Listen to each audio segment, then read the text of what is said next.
Talking tech with Reading's crew. We got a row and Cyberpunk 2. T-Mobile reaching for the skies. Satellites and text and lies. High-tech showdown every week. Get those updates hot and sleek. Stay ahead, don't fall behind. Tune in sharp, it's one of a kind. It's one of a kind.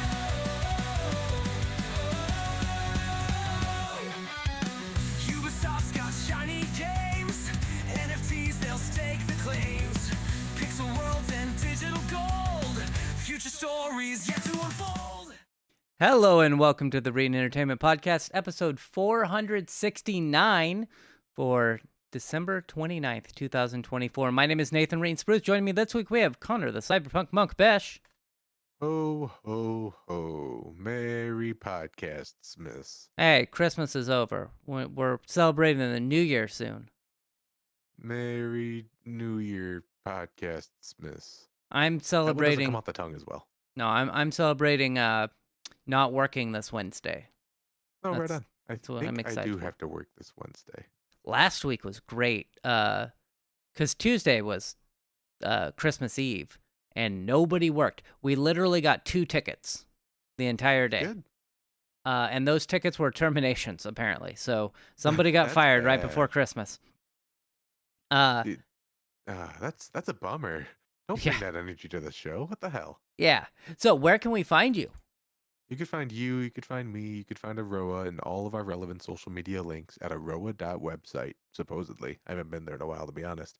But while you're there, you should check out Clinton's Core Classics and Bug City Blues. Both of those are podcasts that I work on. You'll like them. Maybe you'll like them. And then, You'll of course, definitely like them.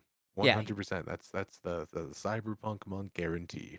and you can find me, Nathan Reed Spruce. I'm pretty much always on Twitch at twitch.tv/Reeton from 6 p.m. Pacific time to 9 p.m. Pacific time. That's 9 p.m. Eastern to midnight Eastern, Monday through Friday.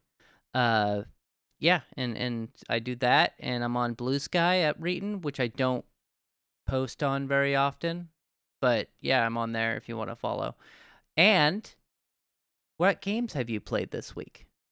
I've got a handful of games. Some of them are even worth talking about.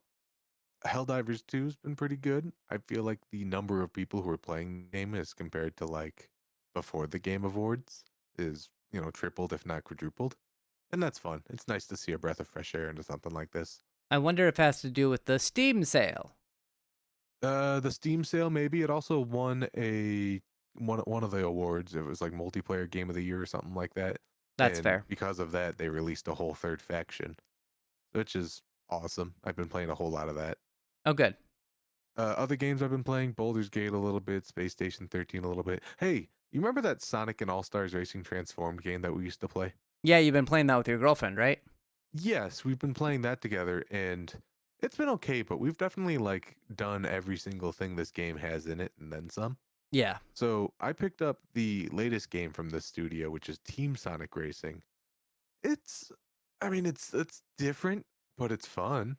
Yeah, And it's it's not like- it's not exactly the same as Sonic as All-Stars Racers Transform, but One of the modes pretty much makes it exactly the same, but the main gimmick of this game is team racing, which is like you and 2 other people. Like the standard is Sonic, Knuckles, and Tails. Sonic is a speedy guy. Tails gets extra power ups, and Knuckles has a fast cart that can bump people around. And I really like that actually. So I'm employing anybody who would be interested in playing it. It's like $10 right now. I'm having fun with it. I keep on like trying to get my girlfriend to pick up another copy so I could play it more.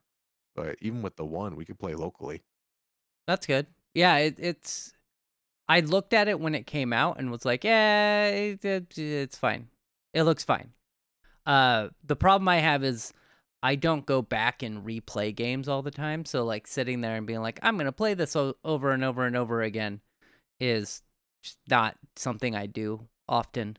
I Uh, hear. I'm just saying it's $10. I definitely got my $10 worth out of it. that's good. Yeah, anybody interested in the Steam sales going on, but you can also go to like Green Man Gaming has sales going on. And then Epic has sales going on as well. So I think Green Man Gaming, often I'm able to get better deals on there.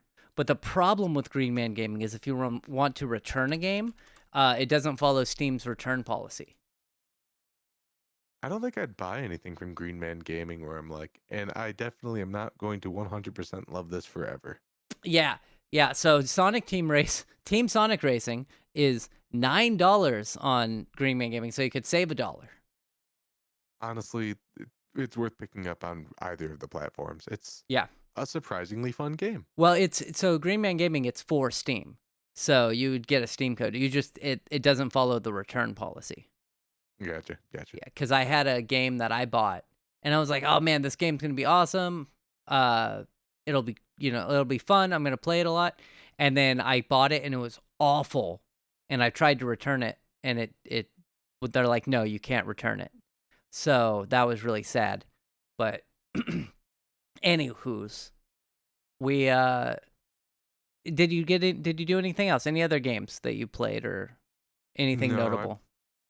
I'm not gaming wise. Like I've been being productive, but it's like, do you know who Plinius the Elder is? Old I Roman guy from like 2 AD wrote a book that was, well, it did a lot, but the first thing it did is basically call flat earthers stupid even back then. I've heard of him, yes. I've been reading like his collective works because all that shit's just free online. So like it's not gaming related, but it's fun. That's good. It's fun. It's fun hearing things from back then being like, obviously electricity comes from Neptune because it's between Mercury and Mars, and it's like, oh, you silly philosophers, you're putting the pieces together. Go you. You're trying. You're You're trying your best. these are the foundations. Like some of the stuff's spot on, and other stuff is like, okay.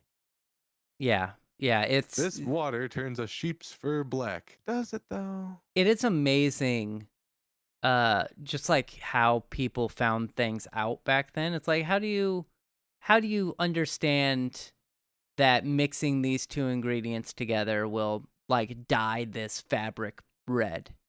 Like it's mind-boggling that they're able to figure this stuff out. I guess they had a lot more time to just tinker around because they weren't sitting around watching TV all day.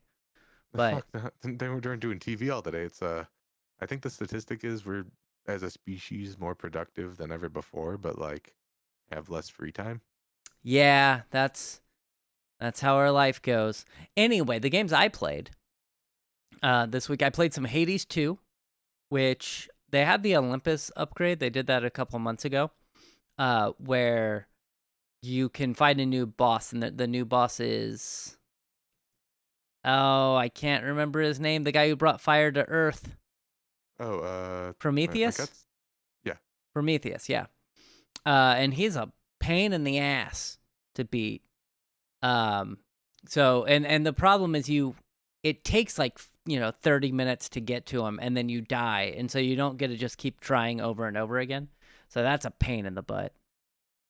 And then I played some Metaphor Refantasio, which I got to a point where they're like, prepare for the final battle. You have, it goes by calendar dates. So they're like, you have until September 27th, and on September 27th, you have your final battle. It's also not the final battle. So once I do the final battle, then there's like still 20 or 30 more hours of storyline because it's a Persona game. So I'm very surprised. Like I check into the stream every once in a while. Definitely not like I used to be able to. yeah, And you've been playing this game for a couple of months now. I want to say yeah, it's a long ass game. I've been playing for 60 hours so far. that's not nothing. Let me check the total time according to Steam, but it's 63.8 hours. And do that across 3 hours a night for a couple of nights. That's a whole lot of time dedicated to that. Yeah, I like the Persona / Atlas games that are just really long because at least you get your money's worth out of it, I guess. Kind of like the Yakuza games. like a dragon, and then I guess the new one that's coming out, where you're a pirate. Yeah, Assassin's Creed 4 Majima's Black Flag. Yeah, exactly, that one. That one's supposed to be pretty long too, like longer than you would expect, but it hasn't come out yet. And then I played on Friday.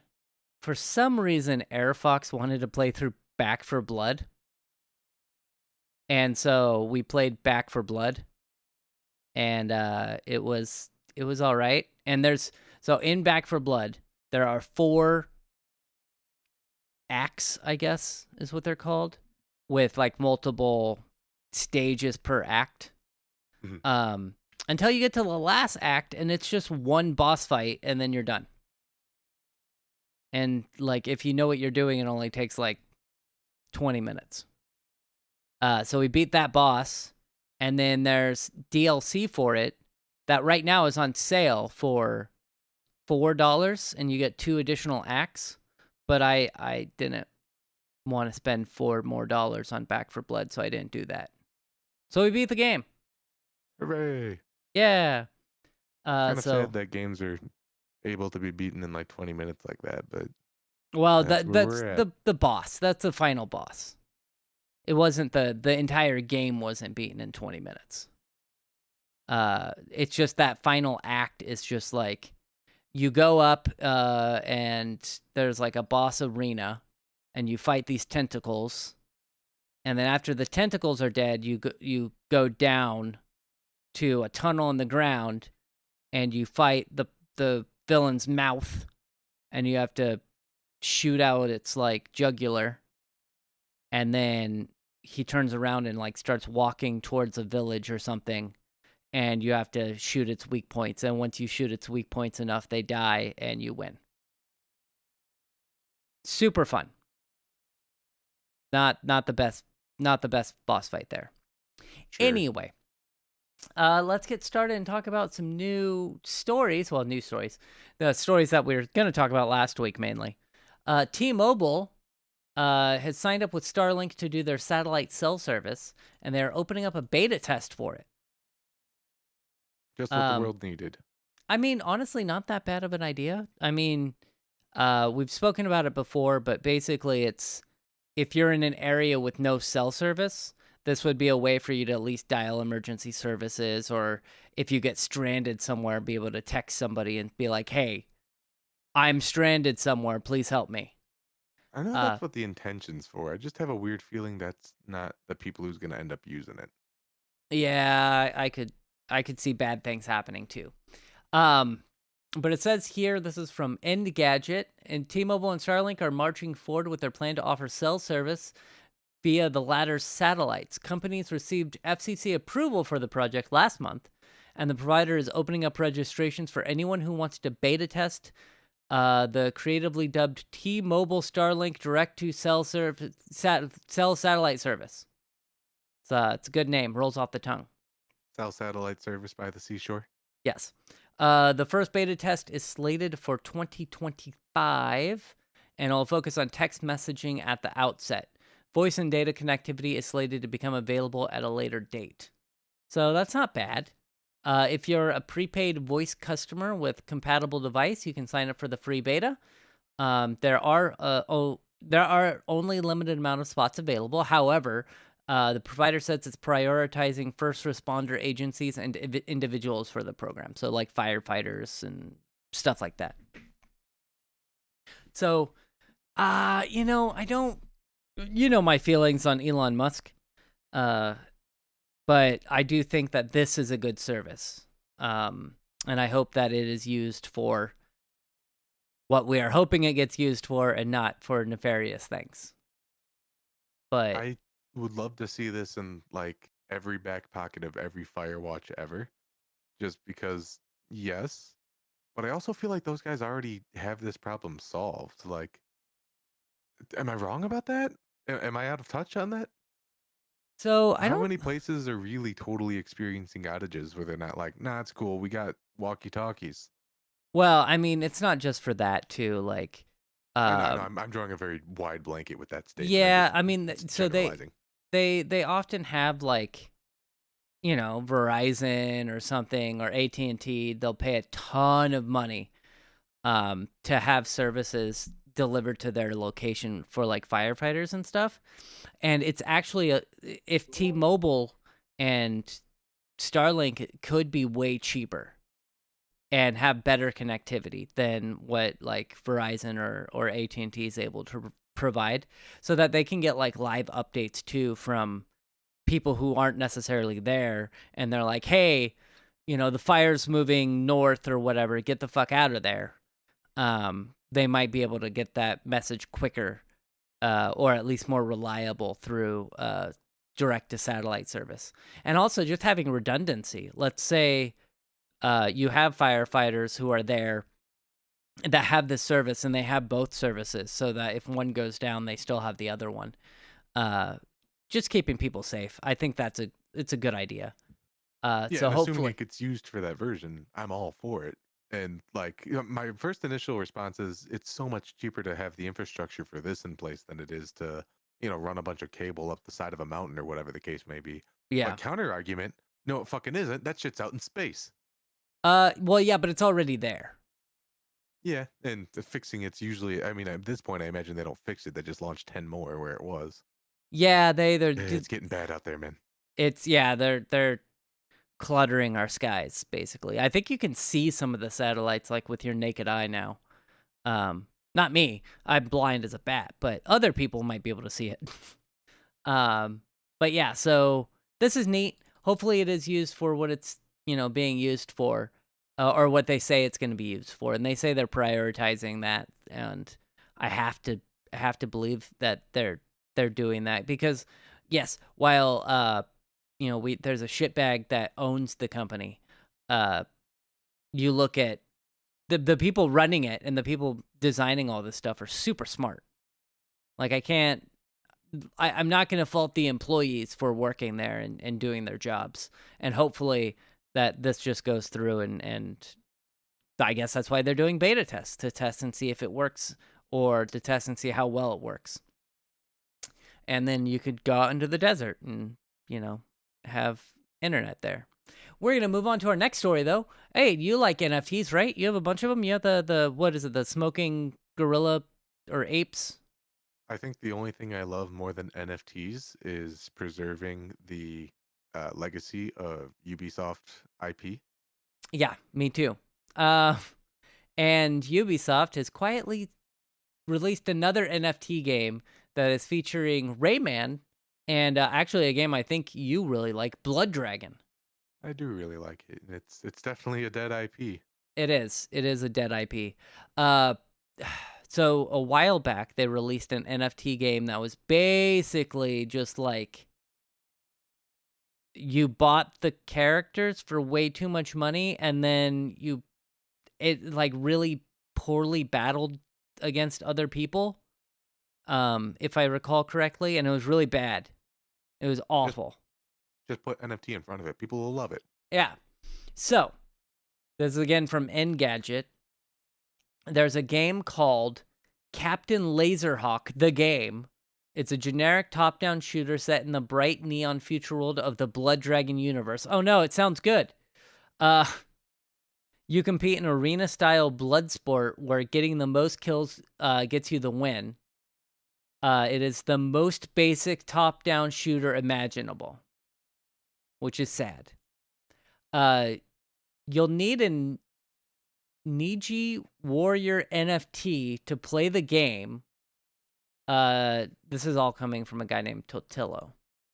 Reported that Ubisoft offered 10,000 of the special NFTs for free with some Web3 transaction fees earlier this month. The Yeah, it'll be Niji, free, just fun for it. yeah, the Niji Warrior NFT serves as a kind of ID card, and if you missed your chance to snag one for free, you'll have to fork over at least $14.38, or 0.0022 Ethereum, according to Coinbase, just to get the game. To add digital insult to the injury, Rayman serves as the announcer for these gladiatorial death matches. Why, Rayman? Of course he is. Because fuck you and fuck your memories. That's why. Yeah, you couldn't have Sam Fisher doing it. I don't get me fucking started on that. Like you could have Michael Ironside doing it, right? That'd be pretty good. Last game that the Ubisoft made, it was a mobile game, I think. One of the characters was Sam Fisher's daughter. And the loadout is like, she was so inspired by her father's work. And if you played any of the games or read any of the books, like I fucking have, the one thing is like, I really, really, really don't want my daughter to be anywhere near this life. Yeah. So, fuck that, I guess. Yeah. So he's the announcer. So Rayman's the announcer, not Michael Ironside. Rayman appears in the game, but you can't even play as the wily, cartoonish game hero.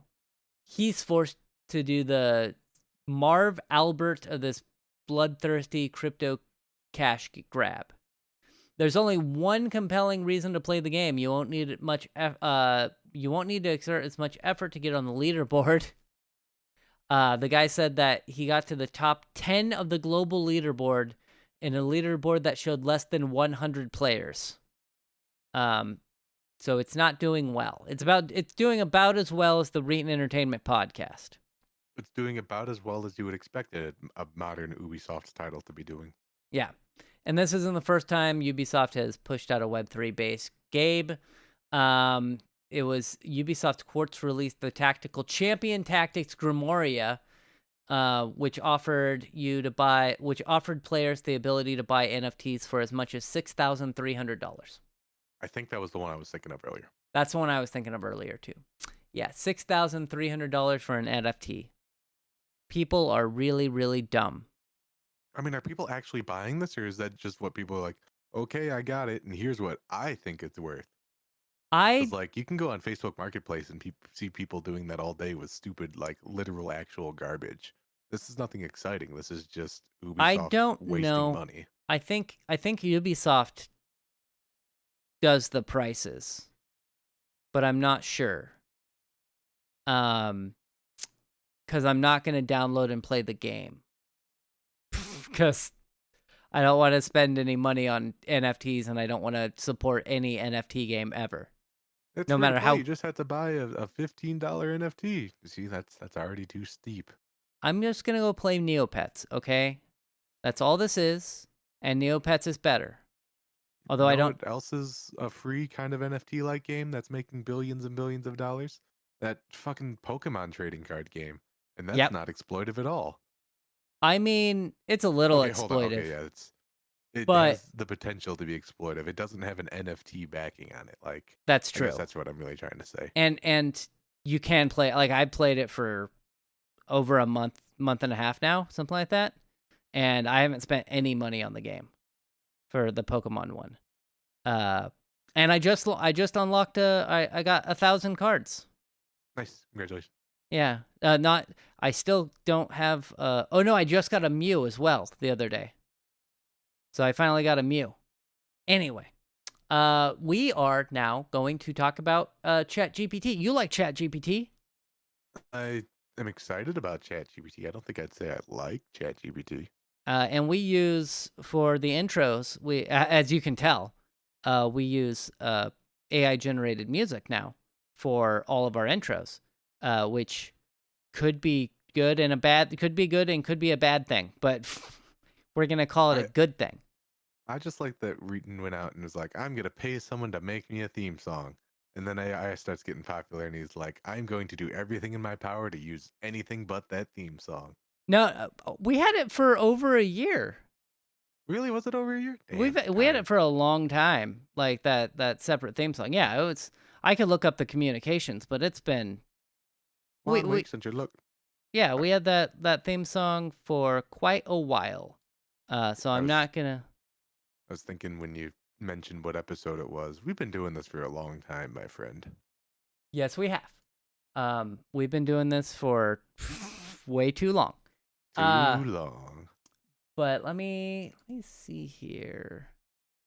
It's not giving me the date right now, so I'll check it later.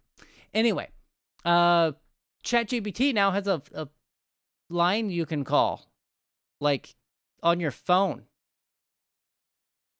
Like you can. I really don't even like using my phone as a phone, and the idea that I can call it up and get something poorly Googled searched kind of makes me excited. I don't like using my phone as a phone. I think I've said it before. My girlfriend and I have spoken on the phone, but in the entire time that we have been dating, I don't think that we've spoken on the phone for more than half an hour. Like we text, and I see her face to face, but like I don't call her and talk to her on the phone. It's just not Yeah, something I enjoy. we made a Um, good compromise, and I got her set up on Discord, and I was like, if you absolutely need to call me, I'll come over to my battle station and we could talk here. That's it, the lengths I'm willing to go to not have a call on my phone. and I think it's for me. It's a like if I'm on the phone, like holding a phone to my ear or whatnot. Uh, I associate that with I have to pay attention to that call 100%. And so I can't like think that I'm like gonna go Google something or go do something else while I'm on that call. Mhm. Um, and like with a Discord or something, I'm at my computer, so it's like it's still the primary thing I'm doing, but I also have other things that I can do at that time. And I also think that that might be because my former job of actually taking phone calls all day and having to prioritize that. Same with my current job. Like if somebody calls me for work, I have to drop everything and focus on that phone call. Sure, sure. So I think it's just a psychological thing for me. But It's just um, psychological damage. Nothing to be worried about. yeah.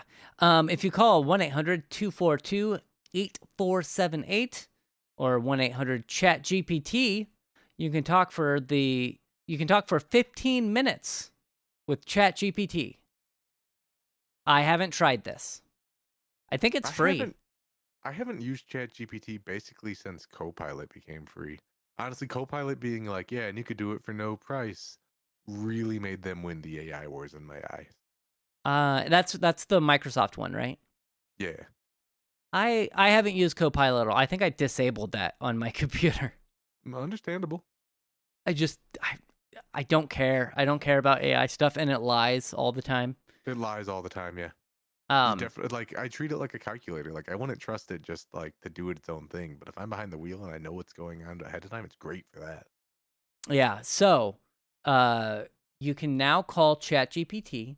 It says comparisons between ChatGPT's no availability on landline and its advanced voice mode are not as direct as they might initially seem. While both features involve voice interactions via ChatGPT, they are separate implementations with some key differences. Uh, so if you don't know, because I haven't been paying attention, you can get like the ChatGPT app and then use it like you would Siri. So you ask your phone like, "Hey ChatGPT, will you do this for me?" And it will be like, "Oh yeah, blah blah blah blah blah blah." Um, and that wasn't a feature, when ChatGPT first came out. Um, Advanced voice mode is a feature available on ChatGPT Plus, Pro, and Team subscribers. Oh, that's why we haven't used it. Um, Through the ChatGPT mobile app and web interface. It uses more sophisticated technology, including GPT 4.0, I assume, is a natively multimodal model that can directly process and generate audio, allowing for more natural, real time conversations. By contrast, the landline service focuses on basic functionality like answering questions and translating sentences. Absent are the advanced features of the advanced voice mode, such as emotion recognition or multimodal capabilities. So, See, I yeah, feel like I don't need my AI to be like, I am detecting that you are sad right now. Like, fuck off and give me my information. God damn. it sounds like you're sad right now. Do it. Do it. No. Simultaneously, OpenAI has added ChatGPT integration with WhatsApp, catering to users who prefer text-based interactions. Here, too, the version offers more basic experience compared to the official ChatGPT app, but as with the landline accessibility, it provides a way for WhatsApp users to access the AI assistant without needing to create a separate account.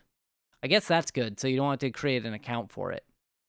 That is good. You know what I want? And I really don't think I'm actually asking too much for this in this request. I think we should be able to query an AI using command line. There should be a service out there where I could send a command.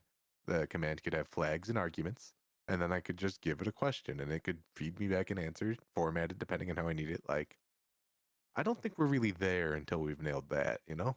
Yeah, I know there's large language models you can like uh install on your Compiled. computer. Yeah. Yeah. That's not quite what I'm looking for. This could live on the network somewhere. That's fine. It doesn't Yeah. need to be local. Um but yeah, you can do it with your graphics card and just have a large language model like local, which is pretty cool. It's Um cool, but like unless it could also interact with my files and I'm using that like in a business case, it's just overkill. yeah. Yeah, it makes sense. But yeah, so if you want to call ChatGPT and talk to him, it's 1-800-CHAT-GPT or 1-800-242-8478. You can only do this if you're in the United States, apparently, or on Also, pretty WhatsApp. fucking ballsy having a 1-800 number in 2025. What the fuck? It's free. It's free to call ChatGPT. For 15 minutes, you can have a conversation with an AI. I don't know I could why, but you I can could do do it. that with my phone already. I Yeah. could talk to my co-pilot, and it's really annoying because if I get a message, it forgets everything that we've talked about. Oh, so it's like me. Kind of. Yeah. I was talking like literally I was doing laundry folding stuff and I was like, I want to brainstorm for my of a shadow run. So I was talking my plan through it. And then my lady friend sends me a text and I was like, okay, back to that thing I was doing. What do you think about that? And he's like, what do you think about what? And I was like, oh, you son of a bitch. That's awesome. I love it. And we have the last story, which is actually the best story, and I have not played it yet, but I do plan on playing it at some point in my life. Um, Star Fox 64 now has a native PC port, Hooray.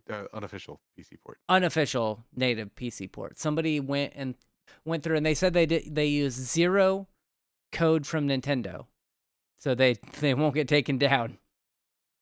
Um, and it's the same team that brought Ocarina of Time PC uh, a while back. Did you play that one? Because I know you like Ocarina of Time and Majora's Mask. Majora's Mask is the one that I'm interested in. They did just finish the decompilation of Majora's Mask. I mean, I say just, it's been a couple of months at this point now, I think. But I literally just pulled out my 3DS yesterday because I'm like, I want to play through this game again. And whether it's there or whether it's on a decom for PC, it's definitely going to be in my future here soon. Yep. So it's Harbor Master 64 recently announced on its Discord that the latest project has been secretly working on for a few months. Starship is a fan-made PC port of Star Fox 64, the classic shooter on rails released by Nintendo in 1997, which was one of the first games I had for the Nintendo 64. It's a good.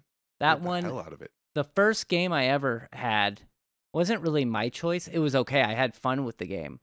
But my brother was like, you should get this game. And I was like, okay. It was Wave Race 64 was the first game I played. But then, you know, we ended up getting multiple games. I made the mistake of getting the Nintendo 64. My brain was like, well, all the other Final Fantasy games were released on Nintendo consoles, so the next Final Fantasy game is going to be released on a Nintendo console, and then I was wrong. Then you were incorrect. Yeah. But I was like less than 10 years old, okay? So give me a break.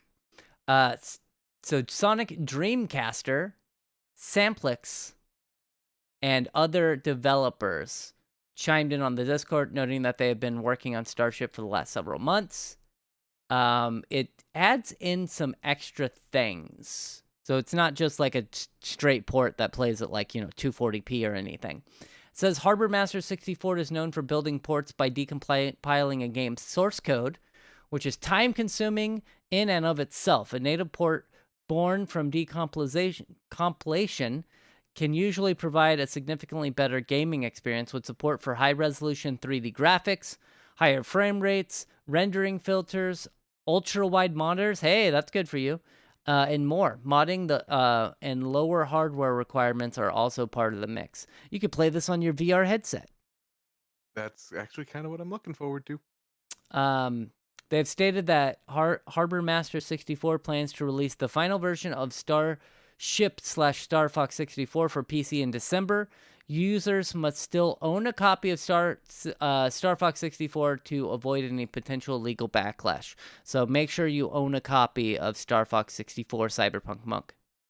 Yeah, I definitely. I literally have one in my 3DS right now. Yeah. That game, the 3D version that they made for that game, like right when it came out, slaps so hard. And just so you know, this has been fully released as of December 23rd. It's on GitHub, so you can download it.